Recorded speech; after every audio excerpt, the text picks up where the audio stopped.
2 with your host, I guess you could call it, or teacher, Andrew from Anzac. Alright, today we're going to be learning about basically a system on the piano called whole tones and half tones, or half tones can also be called semitones, and whole tones can be called tones.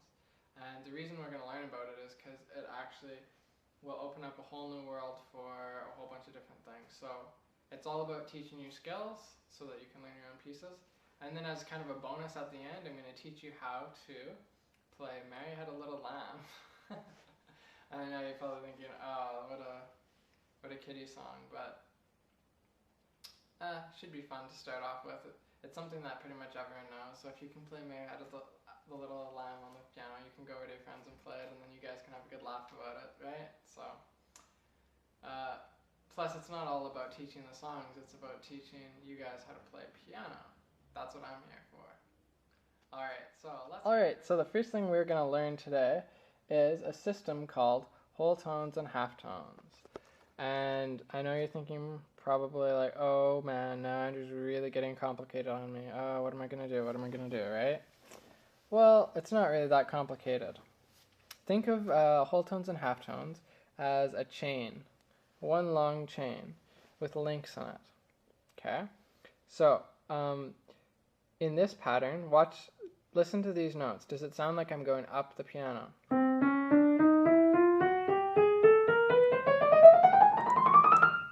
Right? That sounds like I'm going up. So, this is actually the pattern that all the keys go in.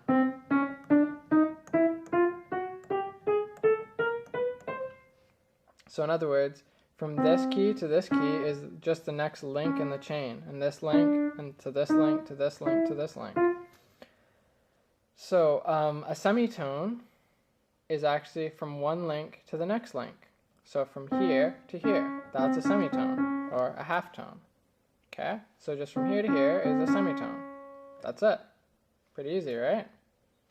Now, from here to here is also a semitone, because that is a link from one link to the next link.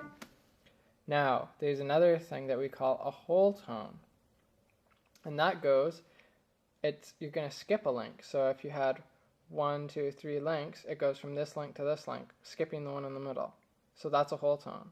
So if you look at this, you go from here to here. You're skipping this link in the middle. That's basically it. So this is a whole tone. There's something in the middle, you're skipping it, and that's a semitone. So from here to here, semitone, here to here is a semitone, here's a semitone, semitone. Now from here to here, what is this?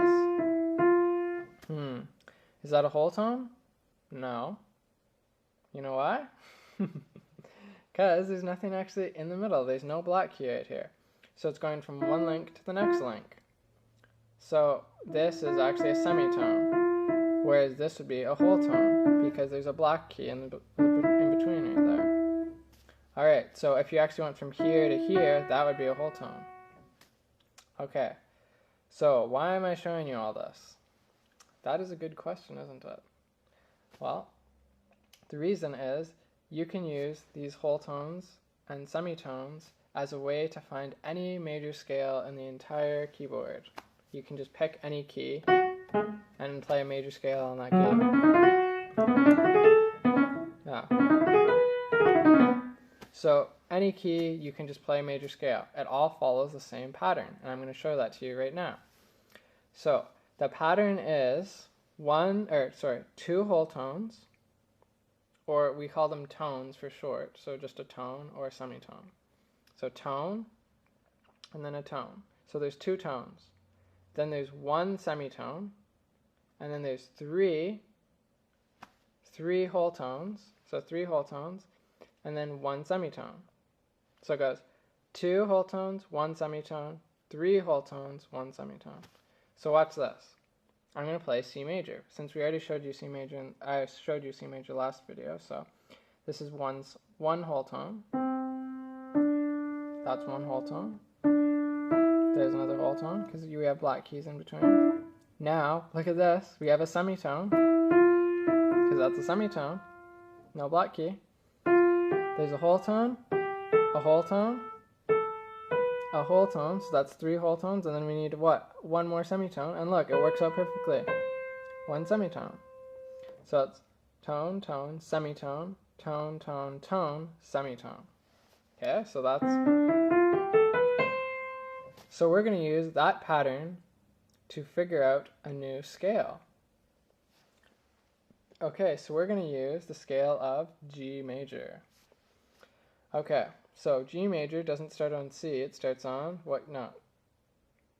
Well, no one can actually apply to that, so it's just G. So we look for the key of G, which is this key, and we're going to put our thumb there. Now we go up 1 tone. That's a tone. Now we go up another tone. Now we need a semitone, because it goes tone, tone, semitone. So tone, tone. Now this is a semitone. See, it works out perfectly there. And then tone, tone. Now we need 1 more tone because it's 3 tones. So we have tone, tone. Now from here to here is a semitone. So what we actually have to do is go to this note up here. So we go tone, and then we need what? A semitone. And look, it leads us right back. So that's G major. It goes.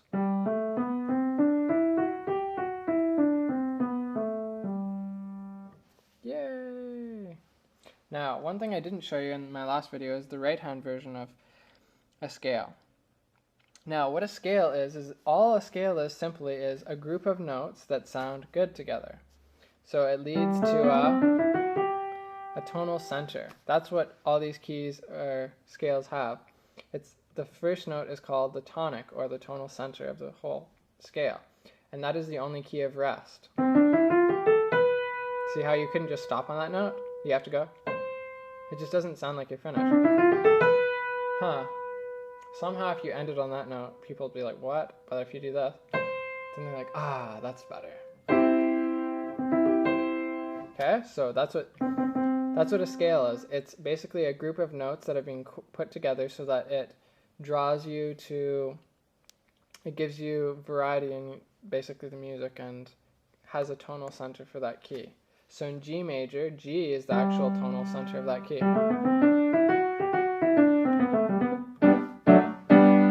See how I wanted to go back to G there? Okay, but I'm getting a little bit ahead of myself now.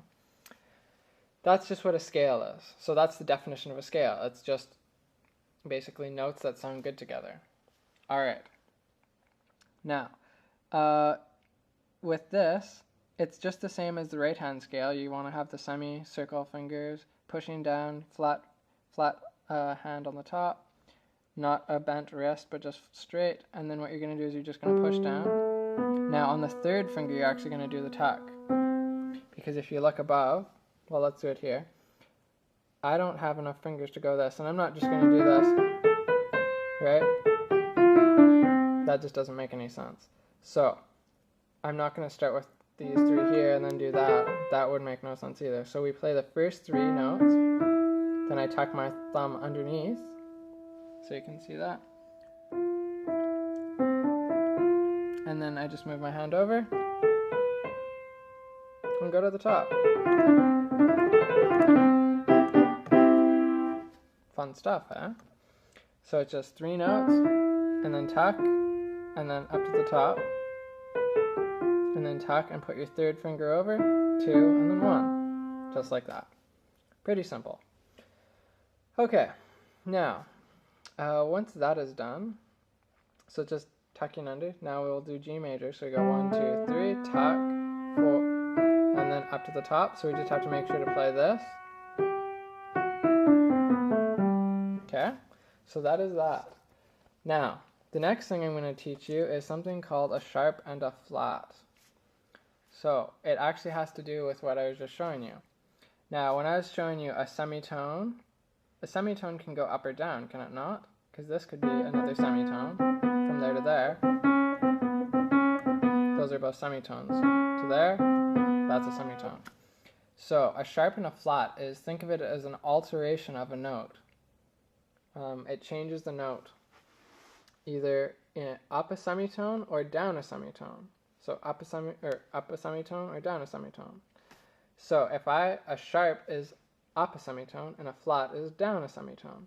So flats go this way and sharps go that way.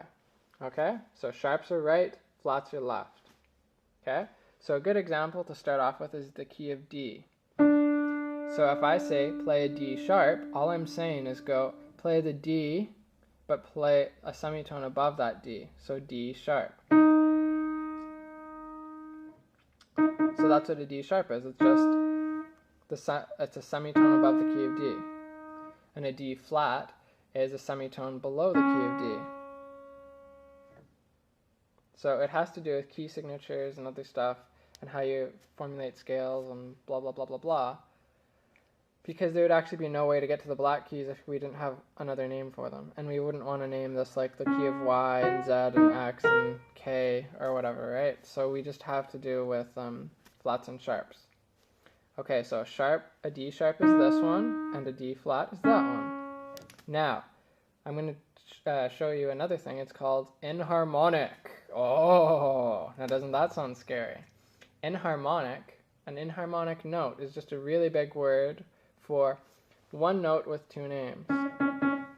So when I say D flat's inharmonic note is C sharp, now does that boggle your mind? It shouldn't, because look at this. If this is C and we go up a semitone, we're on C sharp, because that's up a semitone, so that's C. A sharp goes up a semitone, so that's C sharp. And then at the same time, D is here, so down a semitone from D is D flat. So this note can be called a C sharp or a D flat. It doesn't matter until you get into more advanced levels, but the basic idea here is that you can call it either C sharp or D flat. So it has two names, and that's what inharmonic means. It just means that this key's inharmonic name of D flat is also C sharp. So the inharmonic name of C sharp is D flat. So you can just mix and match it. So it's really just a big word that sounds scary, but it really is quite simple. So flats and sharps, what do? Well, we need them to change the pattern of the keys so that it fits that thing. Because you'll notice in G major, I didn't go. So I had to create an F sharp to make the pattern work. So look, tone, tone, semitone, tone, tone. So I need a tone here, so I actually raise the F to an F sharp. So there's a tone there, and then a semitone. And because the F sharp's already there, it works out perfectly. So those are sharps and flats. So there's scales with flats in them too. This would be a sharp though. You'll get to learn later when I teach you the circle of fifths. It shows you every scale in existence, and you can draw it in about a minute or two. And it's right in front of your eyes, and you know everything about the scales that way. So that's something you'll learn later. Okay, so that's G major, and that is flats and sharps, and whole tones and semitones. Now, the one last thing I'm going to show you is Mary Had a Little Lamb. Very easy song. So, now, it's going to go like this.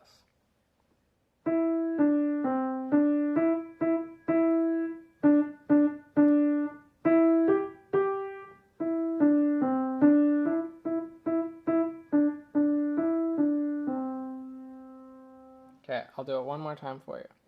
So it goes, Mary had a little lamb. So basically all I'm doing, I'm starting on the E, and I'm going down, and back to the E, and then I hit it 3 times. So, and then 1, 2, 3, 1, 2, 3, and then I hit this 3 times, 1, 2, 3, and then 1, 2, 3 here. Oh, wait a minute. I go 1, and then 2, 3, like that. So,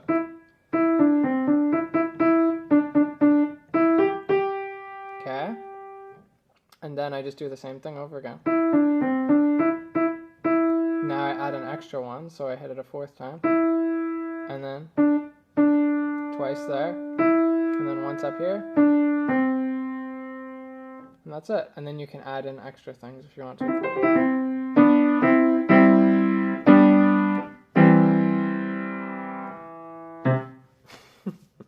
So that's all extra stuff. Anyway, so that's Mary Had a Little Lamb. Alright, Now, I think I could probably add one other thing, and this is called an interval.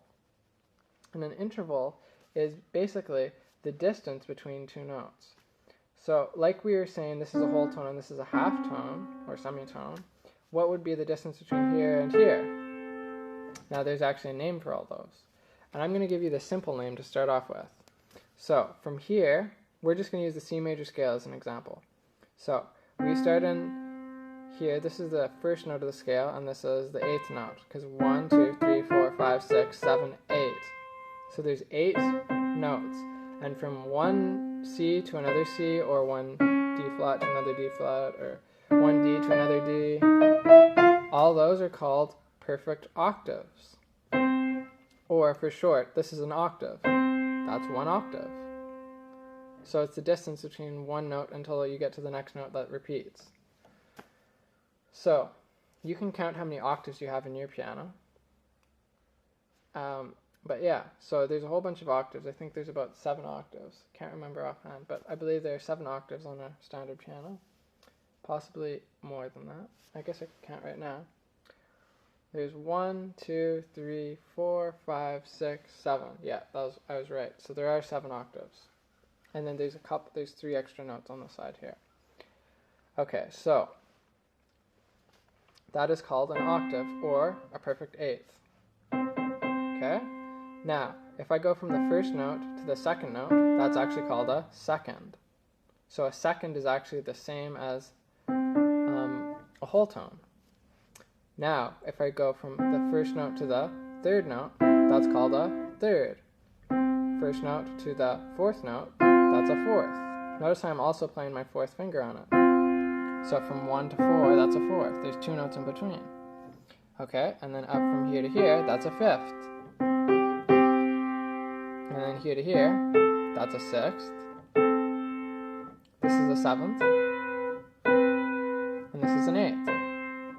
Perfect 8th. Ta-da! So that is intervals. That's a very basic concept of them. Alright, so those are intervals, and you'll learn more about them later on, because you want to actually read music by intervals. It's called intervallic reading. I know, it sounds kind of intense and very nerdy, but the reason why they're actually good is because instead of having to read every note, like going, okay, I'm going from an A, or going from like D to G to A to F to G to E, you just go, up a 4th, up a 2nd, like down a 4th, up a 3rd. So then you can just input that information into your fingers, and you don't even have to look at your hands to play the notes, because you don't have to double check. You just know that that's how far away they are from your hands. Just like, here's an experiment. You can close your eyes, and can you wiggle your 2nd finger, and then can you wiggle your 5th finger without looking? Dun, dun, dun, dun, dun, dun. So you did it, and I'm sure it was pretty easy, wasn't it? So that's how easy it can actually become later on. You just look at the music, and as you look at it, you just read intervallically, and you just input that into your fingers, and ta-da! It just takes a bit of practice, and that's about it. Okay, so that's all I wanted to teach you guys today in lesson number 2. I hope you guys thoroughly enjoyed all that information. If that information is too much for you, you can always go back and rewatch it. So, yeah. All this information it might be mind-boggling right now, and a lot of information, but just go over the video again and try to let it absorb into your mind. Yeah. And I think over time it'll become easier for you to grasp, obviously, and yeah. Soon you guys will be able to learn your own pieces instead of getting stuck with Mary Had a Little Lamb from your lame piano teacher named Andrew. You'll be able to teach yourself things like Chopin and Beethoven and whatnot. So yeah. Okay, so in the next lesson I'm going to be talking about chords and how we form them. So that should be kind of a fun lesson, because you'll be learning how to do these kind of chords.